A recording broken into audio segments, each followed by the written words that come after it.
잘 아시다시피 시편 144편은 다윗에 의해서 지어진 시고 하나님 앞에 감사의 고백시라고 볼 수 있겠습니다. 다윗은 인생 여정 가운데서 수없이 많은 전쟁과 또 고난 위기 속에서도 참된 복과 그 복이 어디로부터 오는지를 분명히 알고 있었습니다. 오늘 본 시는 다윗이 전쟁에 나가기 전에 바로 직전에 바로 이런 이제 시를 쓴 것인데, 다윗이 전쟁 중에, 전쟁 전에, 전쟁 후에 감사한 이런 시는 시편을 통해서 보면은 많이 이렇게 우리가 발견해서 볼 수가 있습니다. 그 가운데서 하나님 앞에 감사의 시로 고백한 오늘 144편을 통해서 은혜의 은혜를 더하는 귀한 축복된 시간이 될 수 있기를 바랍니다. 자, 우리 모두는 다 하나님의 축복을 받기를 원하며 또 행복한 삶을 또 살기를 원하는 이런 마음이 다 있습니다. 세상 사람들은 성공과 또 재물과 명예, 건강 이런 외적 조건에서 행복을 찾으려고 하는 이런 경향들이 있습니다. 많은 사람들이 이러한 것들을 얻기 위해서 한평생 삶을 바치면서 온갖 수고와 노력을 다합니다. 그러나 막상 그것들을 소유하게 되어도 진정한 참 만족과 평안과 또 안식을 누리지 못하는 이런 경우가 많고, 오히려 더 허무함과 또 인생 갈증에 시달리는 이런 경우를 많이 보게 됩니다. 과연 진정한 복이고 영원히 변치 않는 행복은 어디로부터 오는 것일까요? 오늘 본시에서, 오늘 본문에서 다윗은 이렇게 고백하고 있는데 15절 한번 읽어주세요. 이러한 백성은 복이 있나니 여호와를 자기 하나님으로 삼는 백성은 복이 있도다. 아멘. 이러한 백성은, 그러면은 앞에서 뭐라 했겠지요. 그러니까 그 백성이 복이 있다. 144편 가운데서 한 절을 콕 집어서 이 본문을 해석할 수도 또 설교할 수도 있겠지만, 이러한 백성은 복이 있나니 했으니까 앞에 이런 백성에 해당되는 이런 부분에 대해서 쭉 이렇게 보면은 쭉 앞에서 보면은 1절 나의 반석이신 여호와를 찬송하리로다. 그가 내 손을 가르쳐 싸우게 하시며, 그러니까 스스로 싸운 것이 하나님이 손을 가르쳐 싸우게 했다. 그러니까 싸울 수 있는 능력, 모든 전술, 전략, 모든 것을 하나님께서 주셨다는 것이지요. 손가락을 가르쳐 전쟁하게 하시는도다. 그러니까 손가락을 가르쳐서 야, 이쪽이다, 저쪽이다. 하나님께서 이렇게 다 지시하시고 사인해 주시고 작전과 모든 전략을 알려주셨다는 것을 알 수가 있습니다. 여호와는 나의 사랑이시요 나의 요새이시요 나의 산성이시요 나를 건지시는 이시요 나의 방패이시니 내가 그에게 피하였고 그가 내 백성을 내게 복종하게 하셨나이다. 여호와여, 사람이 무엇이기에 주께서 그를 알아주시며 인생이 무엇이기에 그를 생각하시나이까. 하나님이 알아주지 않는 인생은 헛것 그림자, 아무 의미가 없다고 이렇게 쭉 고백을 하지요. 그러면서 12절에 보면은 우리의 아들들은 어리다가 장성한 나무들 같으며, 어릴 때는 사실 저기 어디다 쓰겠나 하겠지만 어려서 참 별 볼일 없이 저게 되겠나, 언제 크겠나, 철이 들겠나 하겠지만 어느 순간에 나무들처럼 장성해서 철이 들 정도가 아니라 훌륭한 일들을 행하는 이런 케이스들 얼마나 많습니까? 그죠? 우리의 딸들은 궁전의 양식대로 아름답게 다듬은 모퉁이 돌과 같으며, 우리 곳간에는 백곡이 가득하며, 우리의 양은 들에서 천천과 만만으로 번성하며, 우리의 수소는 무겁게 실었으며, 또 우리를 침노하는 일이나 우리가 나가 막는 일이 없으며 전쟁이 없는 우리 거리에는 슬피 부르짖음이 없을진데. 그러면서 이제 이런 백성은 복이 있나니 여호와를 자기 하나님으로 삼는 백성은 복이 있도다 그랬습니다.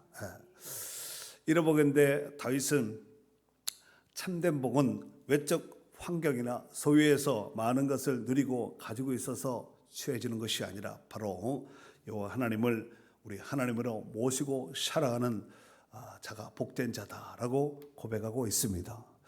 자, 그런데 여기서 이러한 백성은 복이 있나니 했는데 이 복은 히브리 말에 보면 아쉐레이라는 단어를 씁니다. 아쉐레이. 예.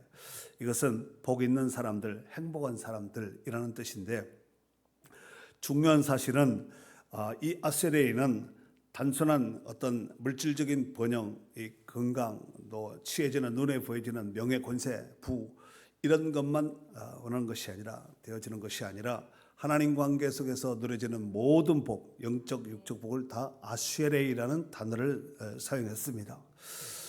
시편에 보면은 이 단어가 쓰여진 그 사례를 보면은 시편 1편 1절에 보면은 여호와를 복 있는 사람은 쭉 하다가 여호와의 율법을 즐거워하는 자가 바로 복 있는 자다. 시편 40편 4절에 보면은 여호와를 의지하는 자가 복된 자라고 했고, 시편 84편 4절에 보면은 하나님의 장막에 거하는 자가 바로 이 아쉐레이 복 받은 자다라고 하나님과의 관계된 영적 복을 강조할 때 사용되는 단어가 아쉐레이라는 단어를 사용하고 있습니다. 자, 그리고 이러한 백성은 복이 있나니 했고, 그 뒤에 여호와를 자기 하나님으로 삼는 백성은 복이 있도다 그랬지요. 이 여호와라는 것은 우리가 이제 야훼라는 단어를 쓰는데, 다른 말로는 아도나이, 나의 하나님이라는 뜻이죠. 아도나이. 하나님이 자기 백성과의 관계를 맺으신 언약적인 관계. 여러분, 관계가 없는데 하나님 이러면은 부를 수 있겠지만, 관계가 있는 사람은 나의 하나님이라고 이렇게 아도나이 이런 고백을 할 수 있는데, 여러분 부모님들이 많지만 나의 부모가 있잖아요. 부모님들이 많지만 일반적인 부모님 할 때는 나의 그렇게 부모님 하겠지만, 내 부모는 나의 부모라고, 다른 부모를 가지고 나의 부모라고 이렇게 말할 수는 없잖아요. 나의 가족 이렇게 말을, 나의 자를 못 쓰잖아요. 그래서 관계성이 있는 자, 언약 관계 속에 맺어 있는 자를 바로 아도나이라는 단어를 씁니다. 출애굽기 3장 14절에 보면은 하나님께서 모세에게 자기 정체성을 드러낼 때 나는 나다, I am who I 해서 나는 나다라고 말씀하시면서 하나님께서 자기 계시를 말씀하셨는데, 출애굽기 34장 하나님이 모세에게 이르시되 나는 스스로 있는 자니라. 또 이르시되 너는 이스라엘 자손에게 이같이 이르기를 스스로 있는 자가 나를 너에게 보내셨다 하라 하면서, 나는 스스로 있는 자다. 누가 의해서 만들어지고 뭐 간섭받고 이런 존재가 아니라, 나는 모든 것은, 모든 결정권을 스스로 할 수 있는, 스스로 계신 자뿐만 아니라 스스로 모든 것을 할 수 있는 자다라고 하면서 자기 계시를 드러냈습니다. 또 여기 보면은 자기 하나님으로 삼는 자기 하나님으로 삼는 백성은 복이 있다 그랬지요. 여기서 나오는 이 하나님은 엘로힘입니다. 엘로힘. 이 하나님도 우리의 하나님 이런 뜻입니다. 그 하나님을 자기 하나님으로 삼는다는 것은 단순히 믿고 따를 정도가 아니라 나의 모든 삶의 주인으로 모시는 것이고, 또 하나님을 절대 의지하는 것이고, 또 언약적인 관계에서 사용될 때 바로 이 단어를 사용하는 것입니다. 복음주의자 매튜 헨리라는 신학자가 있는데, 이 사람은 참된 행복은 하나님을 소유하는 것이며, 하나님이 우리에게 우리의 하나님이 되는 것이다. 하나님을 소유하는 것이고, 그 하나님이 우리 하나님, 나의 하나님이 되는 것이다 라고 이렇게 유명한 말을 했습니다. 또 선교사인 언더우드 선교사 낙서장에, 여러분 낙서도 파기 안 하면은 낙서도 누군가에게 요긴한 자료가 될 수도 있습니다. 그래서 낙서장에 뭐라고 기록을 해놓은 그 낙서장이 발견됐냐면은, 걸을 수만 있다면, 설 수만 있다면, 들을 수만 있다면, 또 말할 수만 있다면, 또 볼 수만 있다면, 그리고 살 수만 있다면 더 큰 복을 바라지 않겠습니다. 사실 어떻게 본다면은 뭐 당연한 것 같지만, 또 당연치 못한 자들에게 있어서는 걷는 그 자체만 해도 어마어마한 기적이라고 볼 수 있고, 섰는 거, 서는 거, 걷는 거, 듣는 거, 보는 거, 모든 것이 사실 저절로 그냥 누려지는 것이 아니라 다 하나님의 축복 가운데 주어지는 복이라고 생각하시면 큰 은혜가 될 줄 믿습니다. 우리는 이 언더우드 선교사의 이 고백을 통하여서 참 귀한 깨달음을 우리가 가질 수가 있는데, 누군가는 간절히 기도하는 것이 기도 제목이 우리는 이미 주어져서 누리고 있다는 것이에요. 그리고 누군가는 걷기 위해서 기도하고 누군가는 숨쉬기 위해서 기도하고 누군가는 하루 좀 더 살았으면 좋겠다. 이런 마음의 소원을 가지고 기도하시는 사람이 있을 수가 있습니다. 하지만 우리는 그것을 당연한 것처럼 누리면서 살아가고 있지 않나 싶습니다. 그래서 우리는 참 행복하지 못하다, 불행한 자다 이렇게 생각이 들 수도 있습니다. 하지만 행복이 없는 것이 아니라 그걸 깨닫지 못했기 때문에 누리지 못하는 것이에요. 자, 오늘 말씀을 통해서 참된 행복한 사람은 어떤 사람인지 또 살펴보면서 은혜를 나누도록 하겠습니다. 첫 번째, 감사할 줄 아는 사람은 행복한 사람이에요. 잘 아시다시피 데살로니가전서 5장 18절에 범사에 감사하라. 이는 그리스도 예수 안에서 너희를 향하신 하나님의 뜻이라 그랬습니다. 감사가 하나님의 뜻이에요. 이 감사하라 이것이 유카리스테이테라는 단어를 쓰는데 은혜를 기억하며 감사하다. 은혜를 기억하며 감사하다. 유카리스테이테라는 단어를 쓰는데 이 단어는 카리스 많이 들어보셨죠? 은혜에서 유카리스테이테가 나온 겁니다. 감사는 은혜를 아는 자만이 누리는 복이에요. 뭐 당연하지. 눈 뜨는 거 당연하지. 하루 시작하는 거 당연하지. 걷는 거, 앉고 서는 거, 가고 오는 거 당연하지. 아니에요. 당연치 못할 때가. 내가 언제 한번 그런 말씀을 드린 적이 있는데 가끔씩 이제 우리 어르신, 연세 드신 어르신들이, 권사님들이 2층으로 올라갈 때 2층을 힘들어 하시는 거예요. 옛날 같은 그분들이 막 날고 뛰었던 분들 아니에요? 근데 2층에 올라가기 힘들다는 거예요. 그래서 내가 한번 이렇게 생각을 해봤어요. 내가 만약에 어떤 일로 인해서 내가 다리를 걷지 못하는 상황이 발생하게 된다면 2층을 어떻게 올라가지? 이렇게 한번 생각을 해봤어요.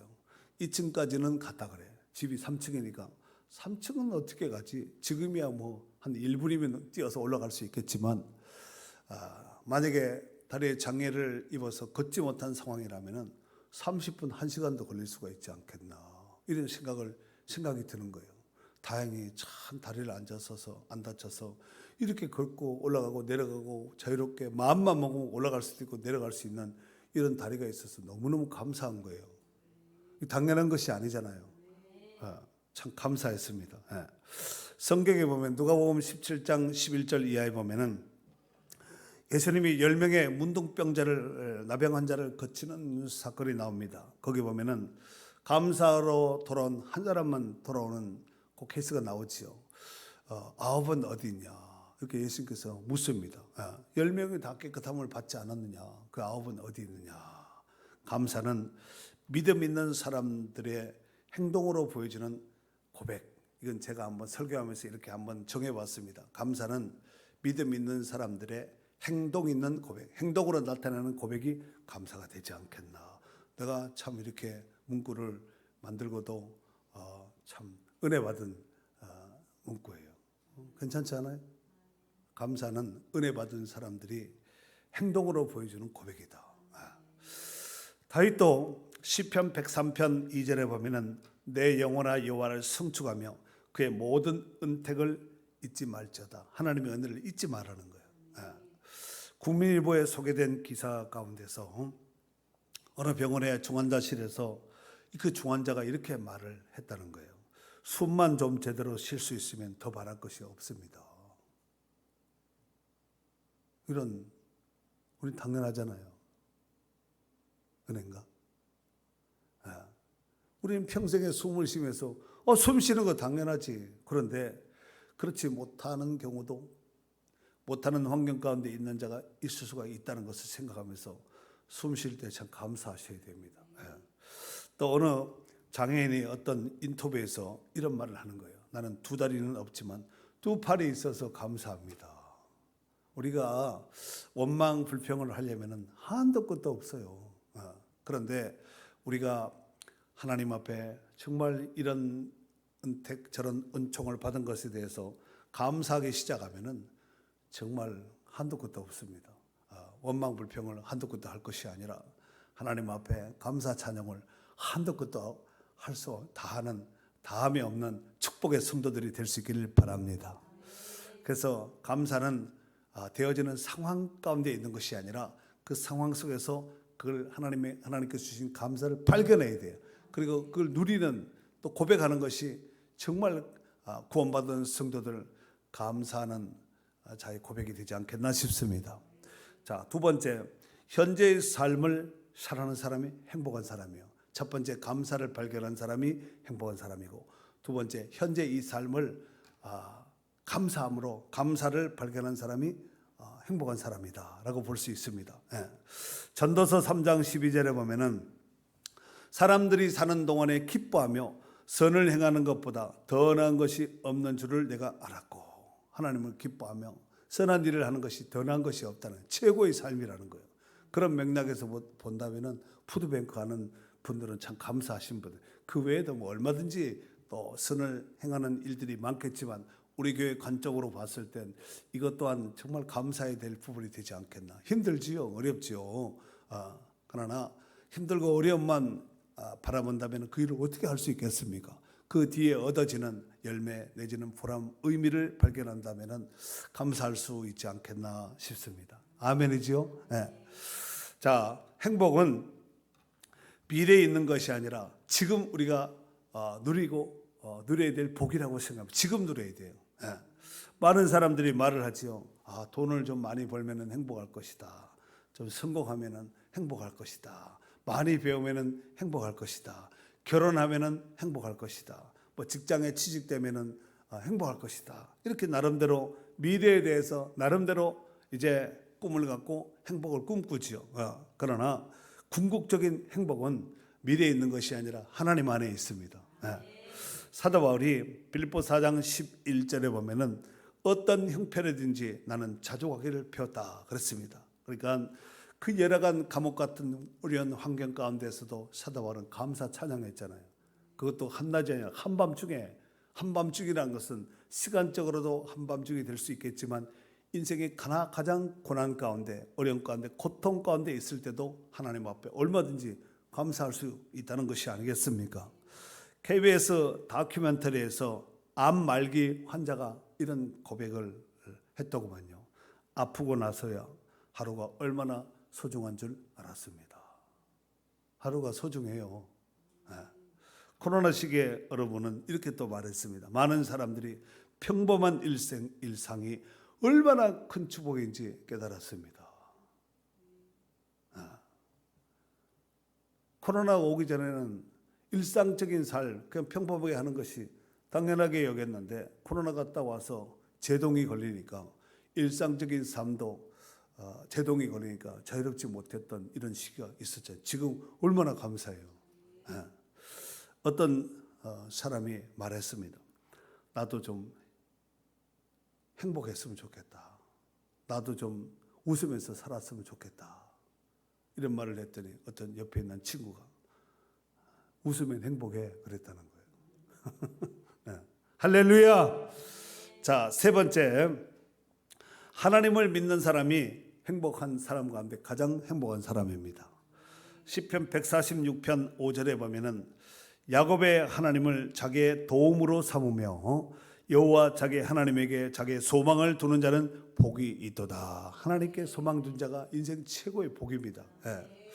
사랑하는 성도 여러분, 하나님은 하나님을 자기의 하나님으로 삼는 백성에게 주어진 복은 단순히 현재적으로 누려지는 현세의 복에 머무르지 않고 영적인 영역까지 확대되어서, 그렇지요, 죄로부터 구원받고 영원한 생명을 누리는 것과 또 하나님과의 관계 속에서 화평을 누리는 것, 또 날마다 성령의 인도하심을 또 받는 것과 또 하늘에 영원히 썩지 않고 쇠하지 않는 하나님 나라의 소망을 두면서 살아가는 자가 진정한 참 복된 자가 아닐까 싶습니다.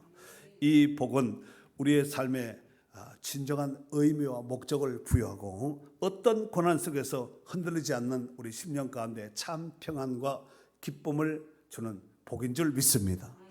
우리는 이미 이러한 복을 받아 누리며 살아가고 있는 복덩어리입니다. 부디 이런 사실을 망각하지 말고 날마다 감사의 삶으로 점철시켜 나가는 축복된 성도들이 될 수 있기를 바랍니다. 구약 성경에 없고 없는 상황 속에서도 감사했던 하박국 선지자의 고백을 한번 들어보도록 하겠습니다. 비록 무화과 나무가 무성하지 못하며 포도나무에 열매가 없으며 감람나무에 소출이 없으며 밭에 먹을 것이 없으며 우리의 양이 없으며 외양간에 소가 없을지라도 나는 여호와로 말미암아 즐거워하며 나의 구원의 하나님으로 말미암아 기뻐하리로다. 아멘. 이걸 한 줄로 딱 정리하면은 이게 17절 18절 하박국서 3장 17절 18절 두 절에 있는 긴 문장인데 이걸 한 줄로 딱 정리하면은 다 없다 할지라도 하나님 한 분만 있으면 됩니다.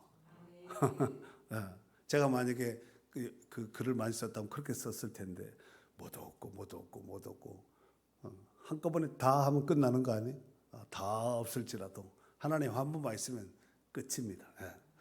언더우드 선교사를 포함한 한국에 들어와서 복음을 전했던 선교사님들은 그 고난과 열악한 환경 가운데서도 행복했다는 거예요. 그 이유는 하나님의 사명을 깨닫고 그 사명을 감당했기 때문에 행복했다는 거예요. 발명왕 토마스 에디슨은 집안이 너무너무 가난해서 기차에서 신문팔이 하면서 틈틈이 공부를 했다는 거예요.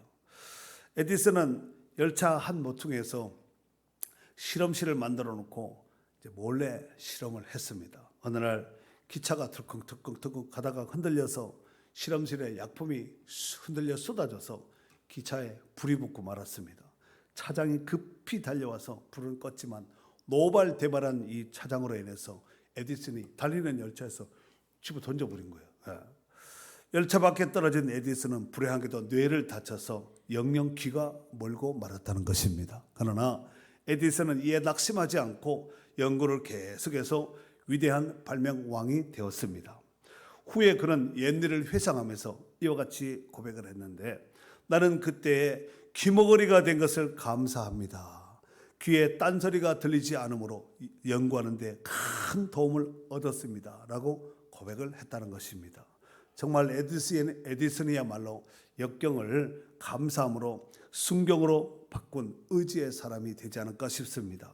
이러보건대 감사는 기적을 창출하는 씨앗이라고 볼 수 있습니다. 그리고 감사는 우리에게 명령하신 아까 무슨 뜻이라고요? 하나님의 뜻입니다. 사랑하는 성도 여러분, 행복은 먼 곳에 있지 않고 우리의 행복은 먼 미래에 있지 않습니다. 행복은 돈으로 살 수 없습니다. 행복은 깨닫는 것입니다. 그렇구나. 내가 지금 누리고 있는 것이 어마무시하구나. 돌아보고 살펴보면 얼마나 감사할 것이 많은데 왜 불평하고 안 되는 것만 자꾸 보는지 모르겠어요. 그잖아요. 우리가 항상 도전과 응전이라는 말을 쓰잖아요. 작용과 반작용이라는 말을 쓰잖아요. 그 이쪽만 보지 말고 이쪽 뒤에 와서 이렇게 보고 이렇게 밑에서도 보고 입체적으로 어떤 사건을 봐야지 한 편만 보고 그것만 보고 죽었다, 안 된다, 끝났다 이러면 안 되고 이것 뒤에가 어떻게 생긴지를 봐야 돼요. 빙산의 일각이란 말을 하잖아요. 근데 그 튀어나온 빙산만 보면은 안 되고 일각만 보면 안 되고 각 일각 안에 그 보이지 않는 잠식되어 있는 그것을 본다면은 우리는요 오히려 감사해야 돼요. 이런 환경에 저런 환경에 있는 거 정말 감사하셔야 됩니다. 우리는 하여튼 날마다 감사할 것밖에 없어요. 아멘이죠. 네. 우리가 숨을 쉬고 걷고 걸을 정도가 아니라 뛸 수도 있잖아요. 그리고 걸을 정도면 차도 막 운전하고 얼마나 감사해요. 말하고 보고 듣고 이게 그저 얻어지는 것이 아니라 어떤 사람 못 듣는 사람이 있잖아요. 못 보는 사람도 있잖아요. 그럼 갑자기 못 듣고 못 본다 하면 생각을 해봤어요. 어느 날 갑자기 딱 눈 떴는데 눈이 안 보인다. 귀가 안 들린다. 그럴 수가 없다. 어느 날 갑자기 손이 없어졌다. 그럴 수도 있잖아요. 여전히 붙어있는 거 얼마나 감사해요. 그러므로 날마다의 삶 속에서 우리는 이런 고백을 하면서 살았으면 좋겠다 하고 한번 나름대로 묵상하면서 준비하면서 그런 것을 한번 생각해 보았는데 따라하세요. 나는 행복한 사람입니다. 별로 안 행복해 보이네요. 좀 크게 해보세요. 나는 행복한 사람입니다. 또 나는, 아니 또 자를 빼고 나는 정말 행복한 사람입니다. 아멘. 나는 행복한 사람입니다. 나는 정말 하니까 더 은혜가 되죠. 그럼 정말 한 5개 넣으면 더 은혜가 되겠죠. 시간 관계상 줄이겠습니다. 네. 신명기 33장 29절. 자, 읽어주세요. 이스라엘이여 너는 행복한 사람이로다. 너의 여호와의 구원을 너같이 얻은 백성이 누구냐? 그는 너를 돕는 방패시요 내 영광의 칼이시로다. 내 대적이 내게 복종하리니 내가 그들의 높은 곳을 밟으리로다. 아멘. 이러면은 은혜가 되지만 그래도 좀 덜 돼. 여기 이스라엘 대신에 자기 이름을 넣으면 더 큰 은혜가 됩니다. 이스라엘만 너자는 빼고 너자까지 하니까 헷갈려서 안 될 것 같아요. 내가 수준을 알거든. 네. 제 수준을 알거든. 그래서 이스라엘이여 요 대신에 성경 띄워주셔야 돼요. 요거 이스라엘이여 요 대신에 최하영이요 너는 행복한 사람, 문태영이요 너는 행복한, 이렇게 하는 거예요. 할 수 있겠죠? 보고 하니까 시작. 김재호여 너는 행복한 사람이로다. 여호와의 구원을 너같이 얻은 백성이 누구냐? 그는 너를 돕는 방패이시요 내 영광의 칼이시로다. 내 대적이 내게 복종하리니 내가 그들의 높은 것을 밟으리로다. 아멘. 오늘 보면 이런 백성은 복이 있나니 여호와를 자기 하나님으로 삼는 백성은 복이 있도다 그랬습니다. 그러니까 여호와를 남의 하나님으로 삼지 말고 여호와를 자기 하나님, 나의 하나님, 아도나이, 나의 하나님으로 삼는 자가 진정한 복된 자예요. 여러분은 이미 그 하나님을 나의 하나님으로 부르고 있잖아요. 찬양도 나의 하나님, 나의 하나님, 나와 함께 하신 나의 하나님이라고 찬양하지 않습니까? 찬양 가사만 그렇게 하는 것이 아니라 우리의 모든 존재 가운데서 그 하나님이 나의 하나님이라는 것을 꼭 고백하면서 날마다 누려지는 복을 누릴 수 있기를 바랍니다. 인생의 진정한 복은 여호와를 자기 하나님으로 삼는 자가 진정한 참 복된 자입니다. 그러므로 날마다의 삶 속에서 여호와 하나님을 자기 하나님, 나의 하나님으로 삼고 승리하시는 축복된 성도들이 될 수 있기를 주의 이름으로 축원합니다.